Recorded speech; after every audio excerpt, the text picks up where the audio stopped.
al menos mi oración, mis amados hermanos.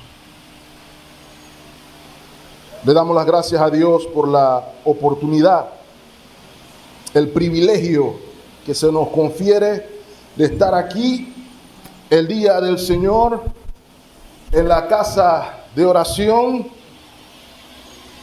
adorando a nuestro Señor en espíritu y en verdad. Rogamos como siempre, hermanos, al entrar en su palabra, que el Señor nos conceda ojos para ver, oídos para escuchar, para actuar acorde con la revelación divina y sobre todo que no permita que mis labios falibles sean de algún modo, manera, circunstancia, impedimento para su palabra infalible. En nuestra oración en Cristo Jesús. Amén. Como pudieron ver, mis amados hermanos, vamos a continuar a lo largo del libro de Éxodo. Y si se han dado cuenta, hermanos, poquito a poquito nos estamos acercando al final de la serie que hace 68 semanas iniciamos en Éxodo capítulo 1, versículo 1. En la serie que titulamos Éxodo, un grandioso libertador. Y hasta aquí, hermanos, sin duda alguna hemos podido ver a nuestro Dios revelándose soberano, omnipotente, omnisciente, justo. Al mismo tiempo lo hemos visto revelándose amoroso, misericordioso, condescendiente inclusive para con sus hijos, para con su pueblo. Y sobre todo, mis amados hermanos, hemos podido ver a nuestro Señor fiel a lo largo de todo el libro. Fiel a sus promesas, fiel a las promesas que hizo tanto a Adán y a los patriarcas. Un pueblo en comunión íntima con Él. Con las instrucciones del tabernáculo y el sistema sacerdotal que gira en torno a él, se anuncia, al menos de manera parcial, el cumplimiento, mis amados hermanos, de dicha promesa. Hemos dicho con regularidad, y no nos vamos a cansar de hacerlo, que el tabernáculo apunta, que el tabernáculo revela realidades de carácter espiritual. Es más que tela, es más que oro, es más de lo que se huele por lo que hemos visto descrito, sino que el tabernáculo revela cosas celestiales, revela realidades espirituales respecto a Dios y nuestra salvación. El hermano Emilio nos recordó esta mañana a Dios como Salvador. Y vamos a ir viendo en escuela dominical, hermanos, no se lo pierdan, que Dios de nuestra salvación es un Dios trino. Y la salvación es una obra trinitaria. Dios el Padre, en el decreto, planeando la redención de su pueblo. Dios el Hijo, obteniendo en virtud de su obra la redención de su pueblo. Y Dios Espíritu Santo, aplicando esa redención a su pueblo, logrando su justificación e inclusive capacitándolos para vivir como redimidos por Dios.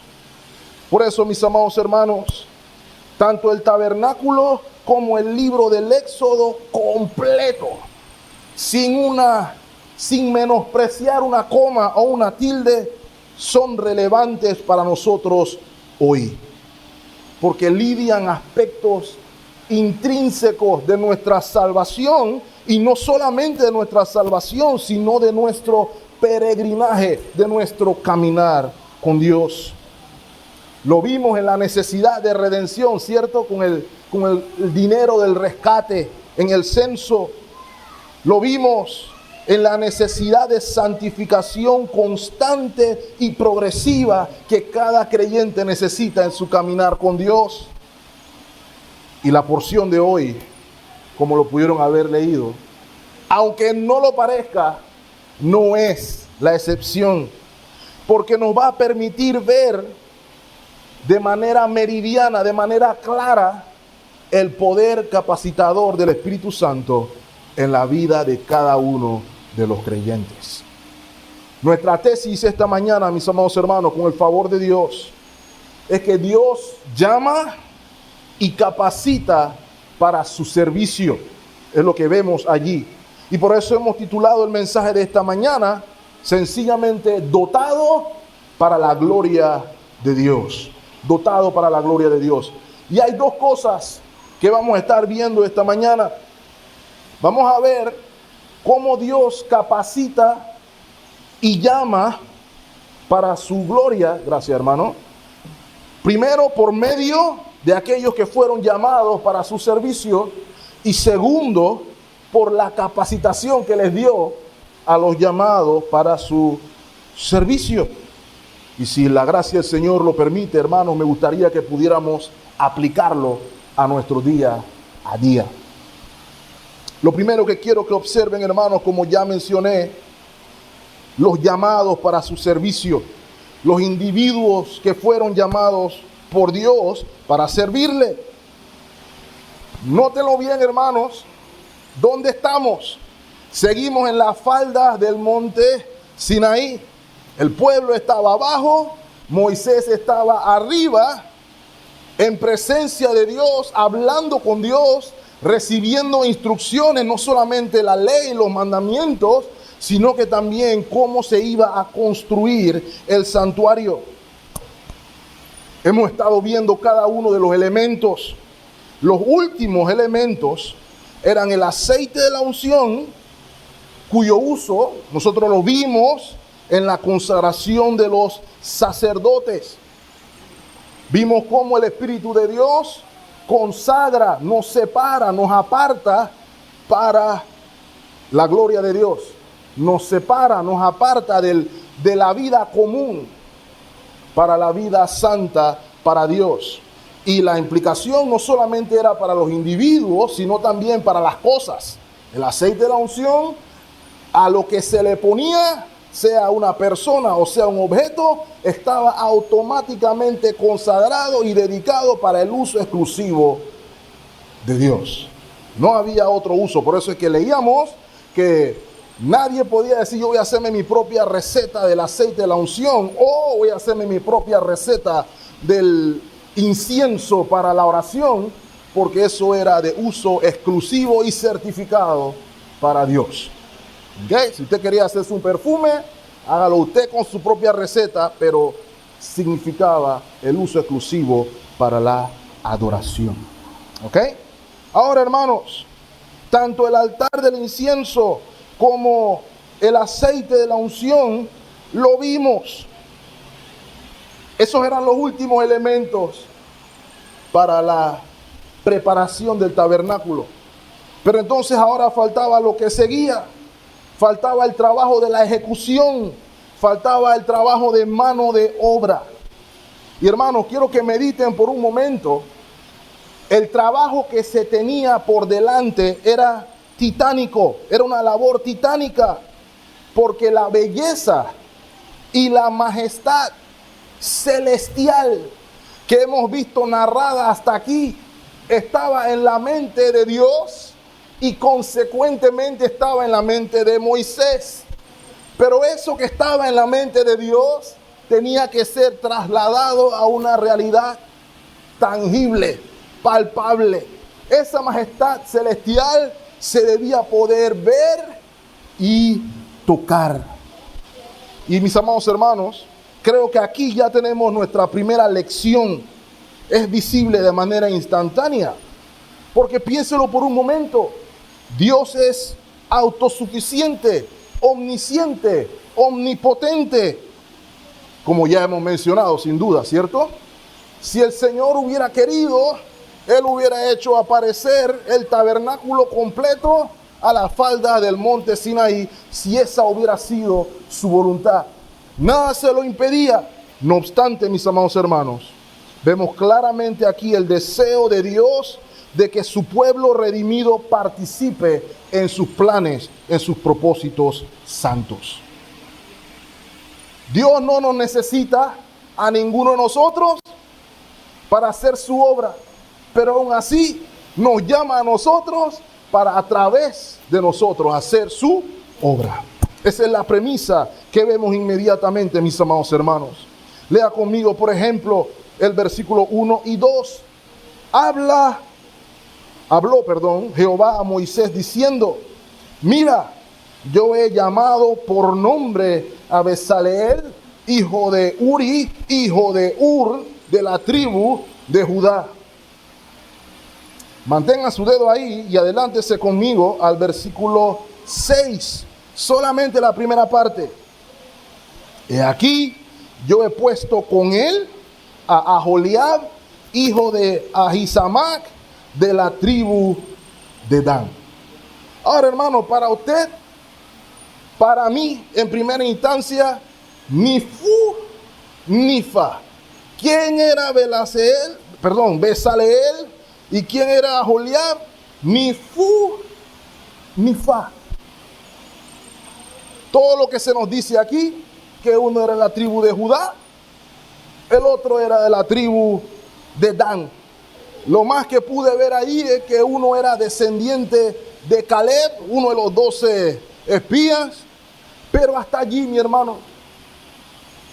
Pero ¿por qué es importante o por qué se nos mencionan estas personas por nombre?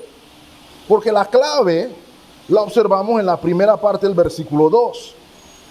Yo he llamado por nombre. Esa es la frase clave aquí.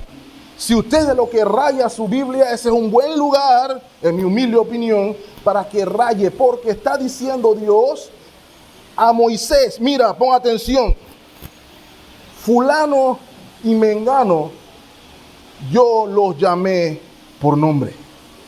Mis amados hermanos, esta acción de llamar por nombre indica automáticamente dos cosas. La primera, elección. La segunda, propósito. Elección porque la santa voluntad de Dios se da en una designación particular. Él no llamó a Pedro, llamó a Bezaleel, no llamó a Juan, llamó a Aholiab. Lo segundo que ya mencioné, mis amados hermanos, es que también indica propósito. Ahora, hermanos, volviendo al llamado, es importante que entendamos que ese llamado es uno efectivo, real. No está ligado al mérito, sino que está ligado exclusivamente a la gracia de Dios. Y es importante que lo entendamos, porque puede que usted piense por un momento que escogieron a estas dos personas porque ese era el mejor constructor de la historia, la bolita del mundo, amén, y que Aholiab también. Pero el texto nos revela, hermano, que ni una ni la otra. Es un acto soberano de la voluntad de Dios, que por gracia llamó a fulano de tal. Es lo que estamos viendo aquí. Lo segundo que implica esto, hermanos, es que el ser llamado o conocido por nombre implica ser conocido por Dios. Eso sonó redundante, pero es importante, hermanos. El ser llamado por nombre implica ser conocido por Dios. No hay muchos pasajes donde se utiliza literalmente el término llamado por nombre, pero considero, mis amados hermanos, que todos los siervos de Dios son conocidos por nombre. Y voy a poner un ejemplo. Acompáñenme a Jeremías, capítulo 1, versículo 4. Jeremías 1:4. Este es el llamamiento de Jeremías. Dice el profeta: vino pues palabra de Jehová a mí diciendo, note, versículo 5, antes que te formase en el vientre, te conocí. ¿Ok? Este es uno de los pasajes que justifica también por qué los creyentes no consideramos que el aborto sea salud para nadie. ¿Ok? Y antes que nacieses, ¿qué hizo el Señor? Te santifiqué. te separé, te pedí por profeta a las naciones. Cuando Dios llama por nombre a alguien, es Dios designando a dicha persona de entre varios para un oficio u obra particular dentro de sus santos propósitos. Cualquiera que sea, normalmente dentro de sus aspectos redentivos. ¿Cuáles fueron los nombres que vimos, mis amados hermanos? Bezaleel y Aholiab. Algunas personas de manera interesante observan que el significado de los nombres está ligado con su vocación, con su llamado, porque el nombre Bezaleel significa bajo la sombra de, y la gente se acuerda del Salmo 91:1, y él iba a trabajar precisamente en construir lo que iba a ser la cobertura para el pueblo de Dios. En el caso de Aholiab era algo similar. Su nombre significa padre, tienda o la tienda del padre. Y su vocación estaba precisamente en ayudar a elaborar la tienda donde Dios iba a morar. Sin embargo, hermanos, consideramos que lo más importante aquí no está en el significado de los nombres, sino en el mensaje que se nos está dando. Porque hasta ahora, mientras hablábamos de la construcción del tabernáculo, todo lo que hemos visto es levita, ¿cierto? Levita para aquí, levita para acá. Moisés era levita, Aarón era levita, desde luego, y sus hijos, desde luego, también eran levitas. Pero ahora, por la gracia de Dios, estamos viendo que parte del ministerio, parte del servicio del Señor, no solamente incluía levitas, sino que había alguien de la tribu de Dan y había alguien de la tribu de Judá. Lo que nos enseña esto, mis amados hermanos, es que sin importar quién usted sea, hay espacio para servir a Dios en el lugar que esté. ¿Ok? Esa es la premisa. El servicio al Señor no era exclusivo de los sacerdotes, sino todo el pueblo, todas las 12 tribus estaban involucradas en el servicio al Señor. Todo el pueblo, sin importar la tribu, está llamado a servir a Dios de alguna manera. Es lo primero que entendemos con aquellos que fueron llamados. Permítame entonces que hable con usted acerca de la capacitación de los llamados. Porque ya mencioné, hemos observado el primer aspecto del llamamiento del Señor. Muestra su soberana voluntad, por un lado, pero también revela su propósito. Y nosotros vemos el propósito aquí, mis amados hermanos, a partir del versículo 7 hasta la primera parte del versículo 11. Ahí es donde vemos el propósito o la finalidad. Léalo conmigo. Versículo 7. ¿Qué era lo que tendrían que hacer estas personas? El tabernáculo de reunión, el arca del testimonio, el propiciatorio que está sobre el arca, todos los utensilios del tabernáculo, la mesa y sus utensilios, el candelero limpio y todos sus utensilios, el altar del incienso, el altar del holocausto y todos sus utensilios, la fuente y su base, los vestidos del servicio, las vestiduras santas para Aarón, el sacerdote, las vestiduras de sus hijos para que ejerzan el sacerdocio, el aceite de la unción y el incienso aromático para todo el santuario. Todas estas cosas hemos visto su significado y su uso, pero fueron llamados con el propósito de que estas cosas se hicieran la realidad tangible de las cuales mencioné hace un momento. ¿Ok? Tanto Bezaleel como Aholiab fueron llamados por su nombre para la construcción del santuario y los elementos que giran en torno a él.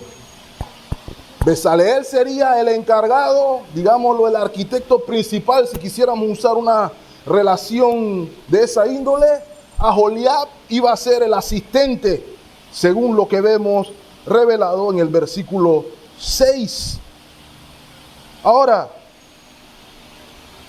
vimos durante los diferentes actos o diferentes pasajes, la revelación de los elementos del tabernáculo. Y una de las cosas que vimos recurrentemente era de que se iba a necesitar mano de obra primorosa. ¿Lo recuerdan? Tenía que ser mano de obra profesional. Recuerde, estamos hablando de trasladar una imagen celestial majestuosa a una realidad tangible, terrenal. Y era lo que notar aquí, mis amados hermanos. La obra no se hizo por licitación, fue contratación directa. El Señor no le dijo a Moisés, bueno, vayan allá abajo y busquen al mejor de los mejores constructores y traigan la cotización y hagan el tabernáculo conforme al diseño que yo te di. Búscame a los mejores artesanos en el pueblo. Sino que el Señor dijo, tráeme a Bezaleel como a Joliab. Ahora, hermanos, no me malinterpreten. Probablemente ambos eran artesanos. Probablemente ambos tenían una habilidad, un talento natural. Sin embargo, la premisa que se nos hace ver aquí es de que a pesar del talento natural, se necesitaba una operación sobrenatural para que esta obra se realizara. Se requería una capacidad sobrenatural. Eso es lo que dice el versículo 13. Perdón, el versículo 3, no el versículo 13. Dice el versículo 3. Y lo he llenado de ¿qué cosa, hermanos? Del Espíritu de Dios, en sabiduría y en inteligencia y en ciencia y en todo arte. ¿Qué se nos está diciendo aquí, hermano? Que Dios capacitó a estos varones para cumplir con la misión de traer a la realidad tangible la visión sobrenatural que se estaba viendo del tabernáculo. ¿Ok? Fueron capacitados para este propósito. Era algo añadido, sobrenatural, a lo que ya ellos poseían, que también era, por cierto, don de Dios. Y eso lo podemos observar, por ejemplo, en la segunda parte del versículo 6. Después que se nos dice que llamaron a Joliab de la tribu de Dan, se nos dice, y he puesto, ¿qué cosa, hermanos? Sabiduría en el ánimo de todo sabio de corazón. O sea que al sabio, al capacitado para hacer dicha obra, Dios le añadió una sabiduría sobrenatural. Eso es lo que se nos está diciendo aquí. Y mis amados hermanos, esa llenura se ve precisamente en lo primero, en sabiduría. Cuando se habla de llenura aquí, no es que Bezaleel o Joliab estaban tirados en el piso o estaban hablando en lengua o algo por el estilo, sino que se nos estaba diciendo aquí que fueron llenos en particularmente sabiduría, por ejemplo. Y esa sabiduría se refiere no solo al conocimiento per se, esa es una parte, pero se refiere más a la habilidad de poner ese conocimiento en acción. La habilidad para poner en práctica lo que se sabe. A eso es lo que se refiere con la sabiduría. Lo segundo que el Espíritu Santo le da a estos hombres es la inteligencia. Y aquí tampoco se refiere a la capacidad de sumar 1 más 1, ni cuánto sabe de matemática o biología o química, sino que se refiere al entendimiento, o pudiéramos inclusive decir el discernimiento. ¿Discernimiento de qué? Bueno, del proceso o de la ruta necesaria para llegar a un fin.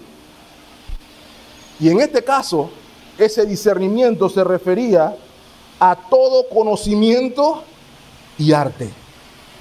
Y esa palabra arte que usted ve ahí también es interesante, hermano, porque hace referencia a todo oficio, ya sea artístico, artesanal, inclusive un servicio. Usted pudiera usar inclusive la palabra ministerio allí cuando se habla de arte. ¿Ok? ¿Cómo se ve esa arte? versículo 4 de nuestro texto, Éxodo 31:4, para inventar diseños, para trabajar en oro y en plata y en bronce, y en artificio de piedras para engastarlas, y en artificio de madera para trabajar en toda clase de labor. ¿Ok? Todo lo que vimos en todos estos capítulos acerca del arca, acerca del oro, acerca de la plata, acerca del bronce, acerca de la tela, acerca de todo, de las piedras, por ejemplo, que había que engastar en la vestimenta sacerdotal, requería una sabiduría e inteligencia sobrenatural. Dios, mis amados hermanos, por medio de su Espíritu, capacitó a todos los que llamó, al encargado, al asistente e inclusive a los ayudantes, todos sabios de corazón. El Señor los capacitó por medio de su Espíritu Santo. Ahora, hermanos, todos tenían que colaborar en la edificación del santuario del Señor. Ahora, quiero que noten algo interesante. Tanto Bezaleel como Aholiab estaban muy capacitados. Ya lo vimos. Tenían la habilidad de inventar diseños, por ejemplo. Sin embargo, hay un versículo que me salté, dos versículos que me salté, si se dieron cuenta. Y lo hice a propósito, porque aun cuando estos señores estaban tan dotados, sus capacidades tenían limitaciones. No por ser dotado podía hacer la obra como él quisiera. Esa es la premisa. No por ser dotado tenía derechos plenipotenciarios sobre la obra, discrecionalidad sobre cómo hacer una cosa u otra, sino que todo debía ser hecho conforme a lo que Dios dijo. ¿Lo ven ahí? Éxodo 31:6 dice: y he puesto sabiduría en el ánimo de todo sabio de corazón para que hagan todo lo que te he mandado. Éxodo 31:11, la última parte. Éxodo 31:11 dice: harán conforme a todo lo que te he mandado. Se nos dice dos veces, ¿cierto? Ya eso es importante anotar, porque lo que Dios está diciendo ahí es que debían cuidarse de obrar conforme al mandamiento de Dios. La capacidad de inventiva no era para innovar, sino para ejecutar lo que Dios quería que hiciera. Bezaleel tenía que ver, bueno, ¿cómo vas a diseñar el tabernáculo con las medidas que te di? Le di a Moisés en el monte. Aholiab entonces tenía que sacar sus instrumentos, sacar las medidas, hacer los cálculos, tenía que trazar el plano, tenía que dibujarlo. Pero no quiere decir que él podía decir, aquí dice 4 codos, voy a poner 4 codos y medio. Aquí dice que usemos bronce, pero a mí no me parece que el bronce sea suficiente conductor de calor aquí. Voy a usar oro aquí. Él no podía decir eso. Él tenía que hacerlo conforme a lo que Dios había mandado, sin importar lo dotado que se considerara. De modo que tenían que tener cuidado en cómo edificaban la casa de Dios, conforme a sus mandatos. Ahora, hermanos, es probable que usted se pregunte, ¿y qué hacemos nosotros con esa información? ¿De qué me sirve saber todo eso? Porque ya el tabernáculo se construyó, después de que se construyera el tabernáculo se hizo el templo. ¿Cuál es el punto? ¿Y por qué estos dos señores son relevantes para nosotros? Y permítanme, hermanos, compartir con ustedes lo que considero 4 puntos de aplicación para entender cómo la historia de estos señores se aplica a nosotros hoy.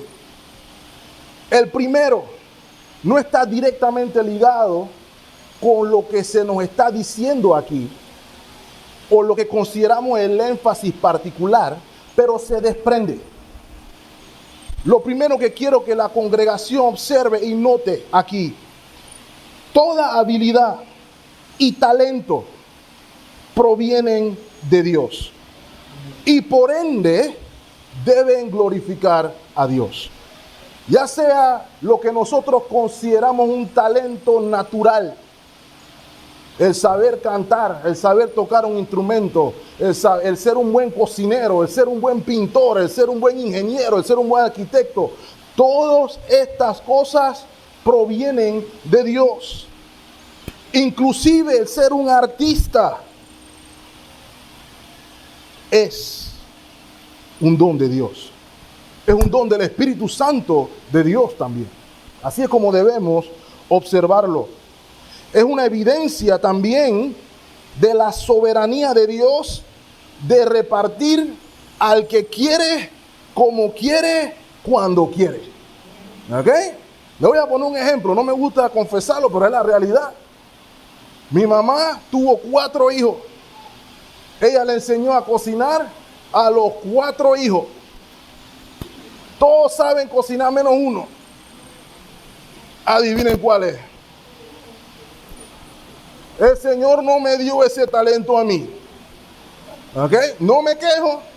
Y no, hermano, no es que no tratamos. Mi mamá trató. Ponte ahí a cocinar así como se hace. Y hermano, yo cortaba y hacía las instrucciones, pero no sabía cómo le quedaba tanto a mi hermano o a mi mamá. O la gente se lo tenía que comer. ¿Ok? La gente se lo tenía que comer igual. Ellos recibieron un talento que yo no recibí. ¿Ok? Entonces usted sabe, ¿no? La gente dice, yo sé cocinar. Pero usted sabe que hay gente que sabe cocinar y hay gente que sabe cocinar. ¿Ok? Que usted, de que la persona prendió el fogón, usted sabe, oh, esa persona, yo quiero ir a comer allá. Right? Eso es un talento también dado por Dios. El cantar, el tocar un instrumento, todo eso viene de Dios. El saber dibujar, el saber pintar. Y es interesante, hermano, porque el concepto de lo que nosotros llamamos belleza surge de Dios. Dios es el parámetro, el estándar de todo lo que es bello, de todo lo que es bueno y todo lo que es hermoso. Es Dios el que lo define y Él es, por ende, el inventor del arte, el creador del arte. ¿Cierto? Los cielos cuentan la gloria de Dios y vemos al artista supremo pintar a veces unos atardeceres que nos quedamos como que wow, ¿cierto? Porque esto proviene de Dios. Dice, por ejemplo, Abraham Kuyper, si Dios es y permanece soberano, entonces el arte puede operar de manera apropiada solo si se acomoda a las ordenanzas que Dios estableció en cuanto a la belleza, cuando Él, como artista supremo, creó este mundo. Y además, si Dios es y permanece soberano, entonces Él también imparte estos dones artísticos a quien Él quiere. ¿Okay? Entonces, ¿qué quiero recordarle con esto, hermano? Ya sea que usted sea cantante, músico, pintor, ingeniero, matemático, panadero, zapatero, todas estas habilidades son don de Dios e instrumentos para servirle para su gloria. Es a lo que usted y yo debemos recordar. La segunda aplicación es una advertencia a lo que acabo de decir. Porque aun cuando yo pueda tener un don o un talento natural, ese don o talento natural no es evidencia de llamado espiritual. Voy a repetir eso. Un talento natural no es evidencia de llamado espiritual. ¿Qué quiero decir con esto, mis amados hermanos? No toda manifestación artística o de un conocimiento es una evidencia de que Dios lo llamó para su gloria particularmente. Esto es importante, mis amados hermanos. Aun cuando todas estas cosas vienen de Dios, no quiere decir que usted fue llamado por Dios para hacer algo. ¿A qué me refiero con esto, mis amados hermanos? Este llamamiento por nombre implica dos cosas: conocer a Dios y ser conocido por Dios. Y puede que yo conozca a Dios, pero eso no necesariamente significa que yo sea conocido por Dios. Ya yo he puesto ejemplo de eso, ¿cierto? Yo sé que el presidente de la República es José Raúl Mulino a partir del 1 de julio de este año. Yo lo conozco, yo lo he visto en la televisión, lo escucho en un programa de radio, pero él no tiene la más mínima idea de quién soy yo. ¿Cierto? Si yo llego hoy al Palacio de las Garzas y digo, buenas, yo conozco al presidente Mulino y vengo a hablar con él, el guardia que está afuera me va a decir, ¿y quién se supone que es usted? El presidente me conoce. Yo soy Eugene. Usted no puede entrar aquí. Esa es la premisa, hermanos. No estoy diciendo que el presidente sea Dios, pero el mismo principio se aplica. Porque ¿saben cuál es el problema, hermanos? A veces nosotros tendemos a asociar el talento natural con el llamamiento espiritual. Si una persona canta bonito, ese es un salmista o un ministro de alabanza. Vamos a meterlo rápido al agua para que él sea automáticamente el ministro de adoración de la iglesia. Alguien tocó una guitarra. Oh my God, este señor automáticamente es ministro, pastor de adoración de la iglesia. Porque sabe tocar un instrumento musical. Ninguna de las dos cosas es señal de haber sido llamado por Dios. Esta persona tiene buen léxico, buena labia, habla bonito. Él tiene el don de pastor. ¿Saben por qué uso ese ejemplo, hermano? ¿Ustedes han visto cuáles son los requerimientos de ser pastor? ¿Dónde sale por ahí que tiene que tener labia? ¿Usted lo ha visto? No. Entonces, el que yo tenga ciertas habilidades, la gente dice que Hitler hablaba muy bien, hermano. Dice que el hombre se tiraba unos discursos. No, ya sabemos dónde eso terminó. El punto al que voy, hermanos, es que el talento natural no es igual a talento dado o don dado por Dios. Mateo capítulo 7, versículo 21.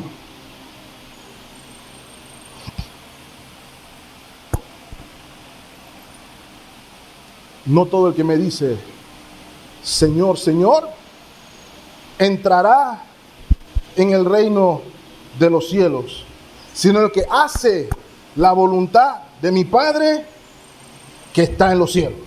Eso es lo que dice ese pasaje. Y después viene la parte más escalofriante del versículo, hasta el sol de hoy, versículo 22. Muchos me dirán en aquel día, ¿qué van a decir? Señor, Señor.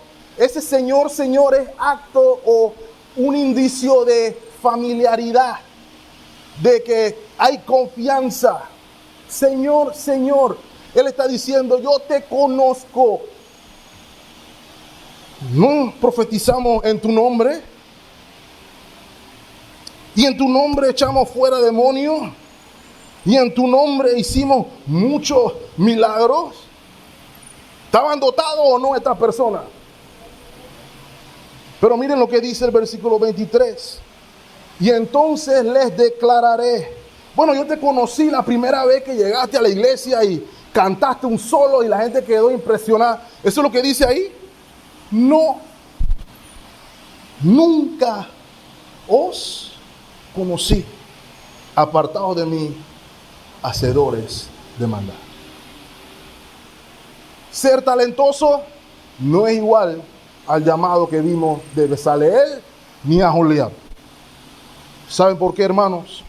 Nosotros somos conocidos por Dios solamente en Cristo. Fuera de Cristo usted no puede entrar a la presidencia, hermano. Si yo llego a la presidencia con mi suéter de Cristo en el pecho o mi carnet de Cristo, si lo quiere poner así, esa es la única manera que tengo acceso al Padre. Miren lo que dice Gálatas capítulo 4, versículo 9, por ejemplo. Gálatas 4, 9. Mas ahora, note, conociendo a Dios, o más bien, siendo conocidos por Dios, ¿Cómo es que os volvéis de nuevo a las débiles y pobres rudimentos a los cuales os queréis volver a esclavizar? Algo de contexto es importante aquí. El apóstol Pablo le está diciendo a las Gálatas, ¿cómo es posible que ustedes, habiendo sido o conocido a Dios o sido conocidos por Dios, ven que es algo simultáneo, por gracia, por medio de la fe, ahora están tratando de ganar puntos por medio de las obras? Esa es la premisa que está diciendo allí. Para que usted y yo entendamos de que es por la obra de Cristo en mi vida que yo soy conocido por Dios. Que en unión con Cristo en mi vida soy conocido por Dios. Habiendo conocido a Dios, lo conocemos porque Él nos conoció primero.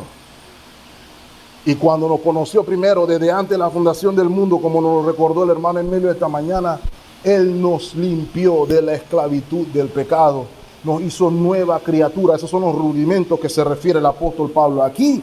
Y nos capacitó, mis amados hermanos, para ser parte de la familia y para servirle.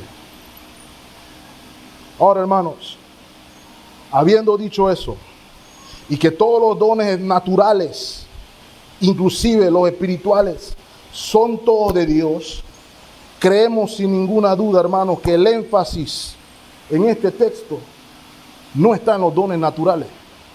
Porque de nuevo, Bezaleel tenía dones naturales. Él era probablemente un buen constructor, un buen arquitecto, lo que ustedes quieran, pero el énfasis del pasaje es lo que Dios hizo por ellos, que los llenó del Espíritu Santo. El énfasis es la capacidad sobrenatural del pueblo de Dios para la edificación del tabernáculo. Y lo que tiene que ver eso con ustedes es de que de la misma manera que estas dos personas fueron capacitados por el Espíritu de Dios para edificar el tabernáculo terrenal, usted y yo estamos capacitados por Dios para edificar el tabernáculo celestial. Acompáñenme a Efesios capítulo 2, versículo 19. Y nos vamos a dar cuenta que el tabernáculo celestial que se está construyendo es la iglesia.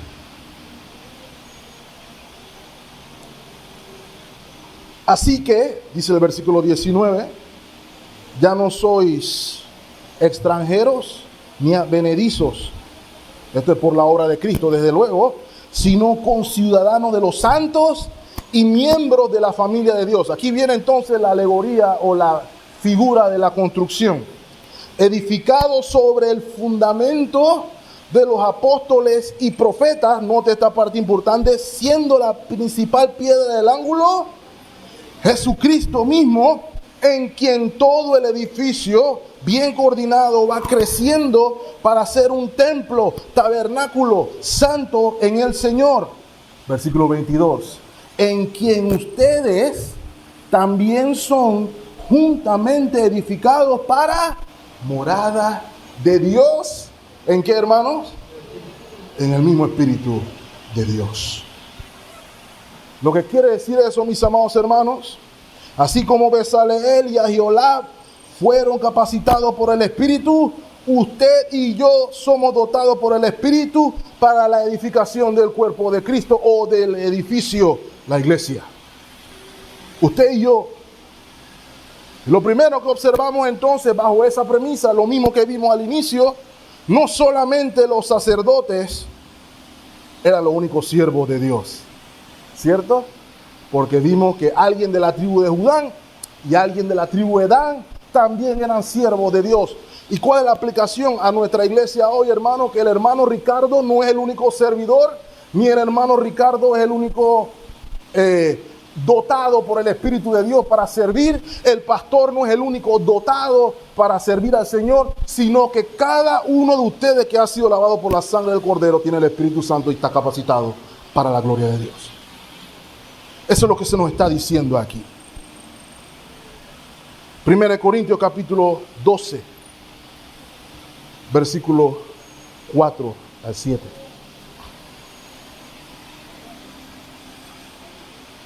Ahora bien, hay diversidad de dones, pero el Espíritu es el mismo.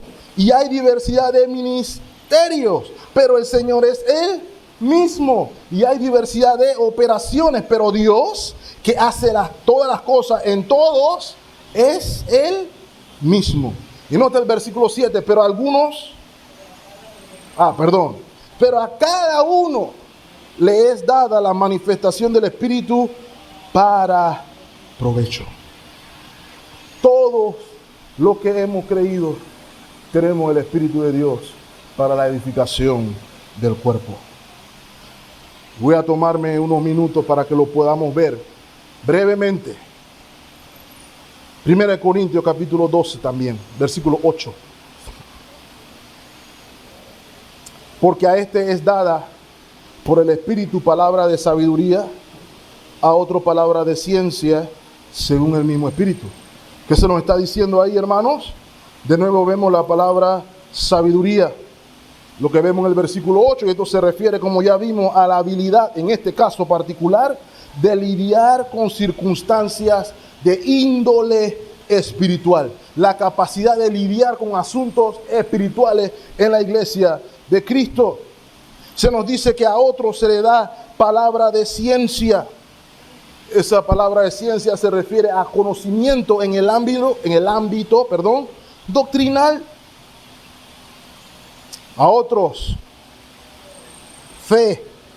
Y ese don de fe ahí, hermano, no se está refiriendo a la fe salvadora o la fe del nuevo creyente, sino que se está refiriendo a una fe que va más allá de lo natural, una fe sobrenatural, independientemente de las circunstancias, independientemente de las pruebas o las aflicciones que tanto esta persona o la iglesia esté pasando. Esta persona tiene una fe inquebrantable, como la de Moisés, como quien ve al invisible. Hermano, toda la iglesia necesita ese don. Lo digo porque a veces andamos peleando otros dones, y dice la Escritura, procurar los dones mejores. Esa fe que a veces ve que las cosas no se ven como quisiéramos que se ven, pero no por eso abandona el barco, sino que confía en que aquel que prometió es fiel y justo para cumplir lo que prometió. Aquel que comenzó la buena obra la va a concluir. Ese tipo de fe. Algunos de los dones no están vigentes, en nuestra humilde opinión, cuando nos referimos al de lengua y la interpretación de lengua. Consideramos que eso ya pasó su tiempo, pero en su momento era necesario para la iglesia. Y note, la profecía sigue vigente, hermano, y la vemos vigente en la predicación de la palabra, la proclamación de aquello que Dios dijo que es y lo que Dios dijo que no es. Note otro don que no es tan popular, el discernimiento de espíritu. Eso lo da Dios también para la edificación del cuerpo. Y ese discernimiento de espíritu no es el que anda buscando demonios en las cuatro paredes de la iglesia, ni debajo de la piedra, ni en los salones, sino que es la capacidad de discernir cuando algo se está haciendo en la carne o si se está haciendo en el espíritu, por poner un ejemplo. Pero eso no es la única lista que nos da el apóstol. Permítanme leer una lista más, cortita. Romanos capítulo 12, versículo 6. De manera que, teniendo los mismos dones, teniendo diferentes dones, según la gracia que nos es dada, si el de profecía ya hablamos de ese, úsese conforme a la medida de la fe. Note el versículo 7, o si de servicio. Esa palabra servicio ahí de donde viene la palabra diácono. La palabra implica el buscar necesidades para resolver, buscar problemas para resolverlos. No para quejarse, no para criticarlo, nada más, sino para resolverlo. Quiere estar ahí, quiere ayudar, nadie tiene que arrastrarlo, él quiere ver cómo puedo ayudar, cómo puedo servir. El que enseña se refiere a la verdad de la palabra de Dios y el evangelio. Y hermano, eso no se aplica nada más al pastor. Vuelvo y repito, tenemos hermanas ayudándonos en la escuela dominical con los niños. ¿Qué están enseñando las hermanas? La palabra. Tenemos a padres que deberían estar en casa enseñando, ¿qué cosa, hermano? La palabra. También la iglesia lo necesita. Tenemos 2 o 3 hermanos enseñándole a la iglesia también la palabra. Eso es un don de Dios. El que exhorta. ¿Quién es el que exhorta?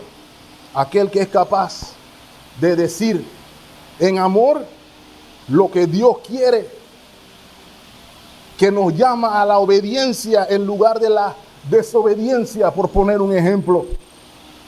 El que reparte con liberalidad tiene poco que interpretar, ¿cierto? Pero se refiere particularmente a la persona que tiene el don o la gracia de Dios de querer dar de manera sobrenatural, que nadie le tiene que estar haciendo truco de magia para que saque algo del bolsillo. Nadie le tiene que decir, si das $2, el Señor te da 7. Nadie le tiene que decir nada de eso, porque esa persona tiene la gracia de Dios. Yo quiero dar todo lo que puedo para la gloria de Dios. Libre para dar. La iglesia necesita eso también. Mucho. Y a veces hacemos énfasis en otros dones, vuelvo y repito. Finalmente, hermanos, el que preside, el que ejerce liderazgo, mis amados hermanos, y eso tampoco está restringido al pastorado. Todas estas cosas, mis amados hermanos, note el que hace misericordia en una o todas las diferentes maneras en que se ve el hacer misericordia. Todas estas cosas son obra del mismo Espíritu. Y note, hermano, para provecho de la iglesia. Ahora me callo con esto. Cuarto y último aplicación de la historia de estos 2 señores. Nosotros también tenemos que ser cuidadosos con nuestra edificación. Así como Bezaleel y Aholiab no tenían facultades plenipotenciarias para obrar aún con sus dones, aún cuando ellos debían guardarse de edificar conforme a como Dios le mandó, nosotros también tenemos que ser cuidadosos de cómo edificamos el cuerpo, el tabernáculo espiritual de Dios.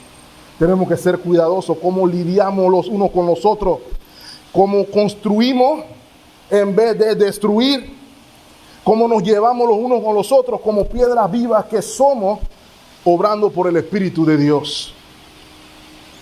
Porque como dijimos en 1 Corintios, todo debe ser para provecho.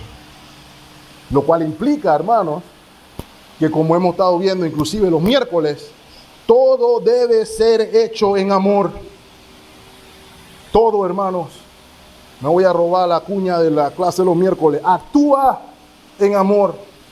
Porque los dones no sirven de nada si no hay amor. Miren lo que dice 1 Corintios 13, si no me cree.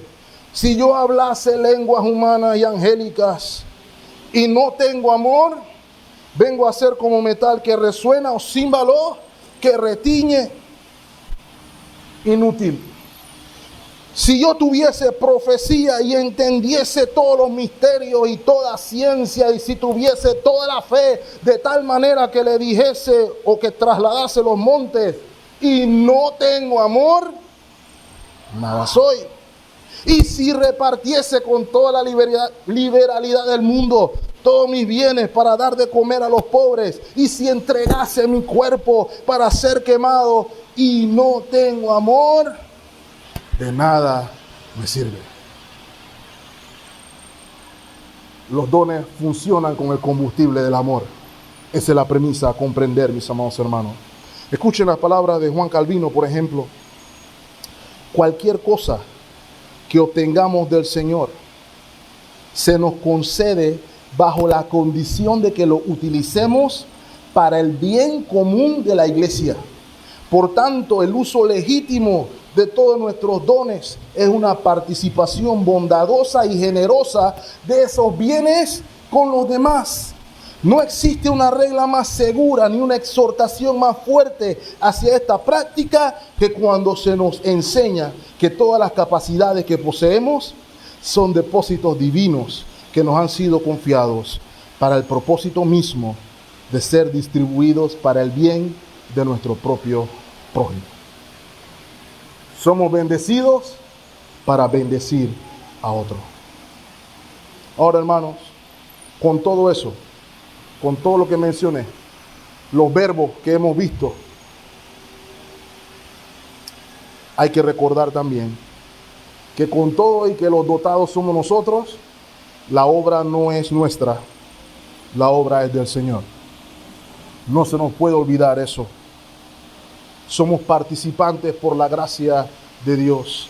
La piedra angular es Cristo. El arquitecto principal es Cristo mismo.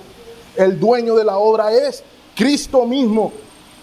No el pastor, ni el diácono, ni nadie. Esta iglesia no me pertenece a mí, ni al hermano Ricardo. Le pertenece a Cristo. La obra es de Él. Hebreos capítulo 3, versículo 1. Por tanto, Hebreos 3, 1. Por tanto, hermanos santos, note la palabra, participantes del llamamiento celestial. Considerad al apóstol y sumo sacerdote de nuestra profesión, Eugene Rose, dice ahí. No, yo que quería tirarme a apóstol, no puedo, ¿cierto? Cristo Jesús, el cual es fiel a los que le constituyó, como también lo fue Moisés en toda la casa de Dios. Porque tanto de mayor gloria que Moisés es estimado digno cuanto tiene mayor honra que la casa, el que la hizo. ¿Lo ven ahí? ¿Quién hizo la casa? Cristo hizo la casa, mi hermano. Porque toda casa es hecha por alguno, pero el que hizo todas las cosas es Dios. Mis amados hermanos, la iglesia es la obra de Cristo en nosotros. Y yo ruego en esta mañana dos cosas. Aquellos que no han sido conocidos en Cristo, aún está a tiempo de tener acceso al lugar santísimo. Es por Cristo, en arrepentimiento y fe. Sé parte del pueblo de Dios en respuesta al llamado que hace Cristo hoy por medio de su palabra. Y finalmente, rogamos al Señor que nosotros, los que hemos creído, habiendo sido dotados para su gloria por el Espíritu poderoso, liberador y capacitador de Dios, seamos entonces diligentes en la construcción, porque hay una obra que hacer y debemos ser diligentes en la construcción, mis amados hermanos.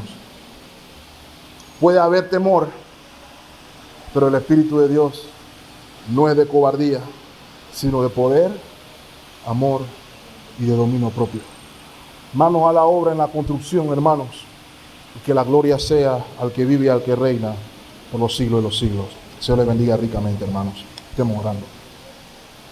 Amado Señor, gracias por el precioso recordatorio que nos has dado de que por gracia y misericordia tú nos has hecho partícipes de la gloria del reino. Tú nos has hecho partícipes de la obra, no porque nosotros fuéramos los más aptos ni apropiados, sino porque tú nos llamaste, sino porque tú nos escogiste por nombre para un propósito, el cual es tu gloria. Te pedimos que nos ayudes, Señor, a entender que todo lo que nos has dado es para servirte. Nuestros intelectos, nuestras mentes, nuestras voluntades, nuestros cuerpos, nuestros talentos, nuestras habilidades, todas han sido dadas por ti para tu gloria. Ayúdanos a recordar nuestra vocación. Ayúdanos a entregarnos enteramente, no solamente de manera parcial. Ayúdanos a recordar que estamos llamados a la edificación del cuerpo de Cristo. Estamos llamados al edificarnos el uno al otro en amor, usando los dones sobrenaturales que has dado a tu iglesia para el crecimiento de la misma. Ayúdanos a entender que hay más bendición en dar que recibir. Hay más bendición en entregar lo que tú nos has dado para la gloria de Dios. Ayúdanos a reconocer nuestra necesidad de ti.